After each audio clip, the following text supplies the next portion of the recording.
So one common mistake I know you and I have talked about this a lot in previous episodes is that a person will only look at the good in a toxic partner and they will try and reason their way through it or try and even emotionally work through it to try and keep the relationship together for all these reasons that we know are not true. You know, they'll say they're going to try and keep it together for the kids, try and keep it together for the good times. We're fighters, we love each other, but we just have our moments, whatever the reason is.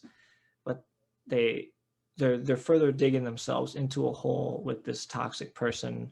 Um, how did you come to realize that you were kind of in that situation, and what would you say to people who are trying to make those justifications?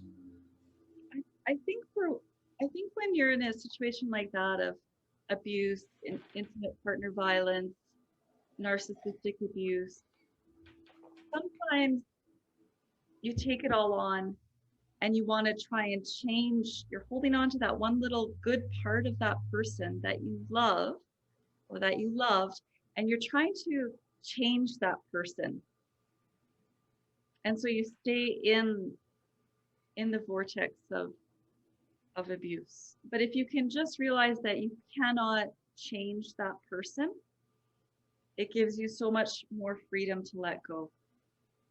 And I think that was a big pitfall for me too, is that I wanted to say that this is wrong and this is right. And if you just let and this should be this way. So but really it's amazing how little you can change. The only thing you can really change is in here in yourself. And so that's another reason I guess I wrote the book was you're going into a big vast wilderness when you enter into family law. There's lions and there's bears and there's tigers and you're scared and there's not a lot you can change. You can't really change the system. You can't really change lawyers. You cannot change your narcissistic partner. You can just change how you respond. Sounds so simple. So if we can Seems let go of what's right and what's wrong and just stop making those labels, it goes so much more smoother.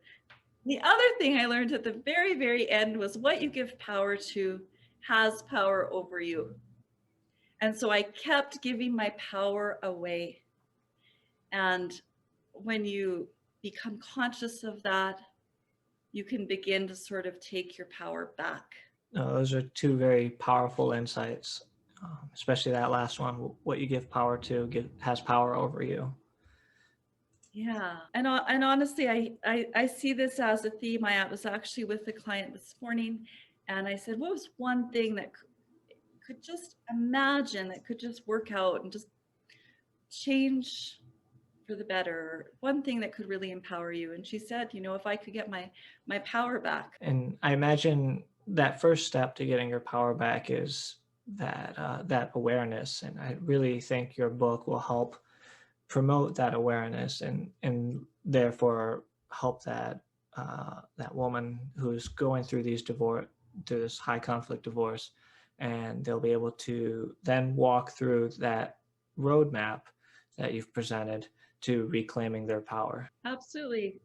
Even if you just come to know the tactics that I outline in the ebook Raised by a Narcissist, then you can recognize them when they're happening in real life. And you can just step back and observe instead Absolutely. of being inside the drama of it Mhm. all.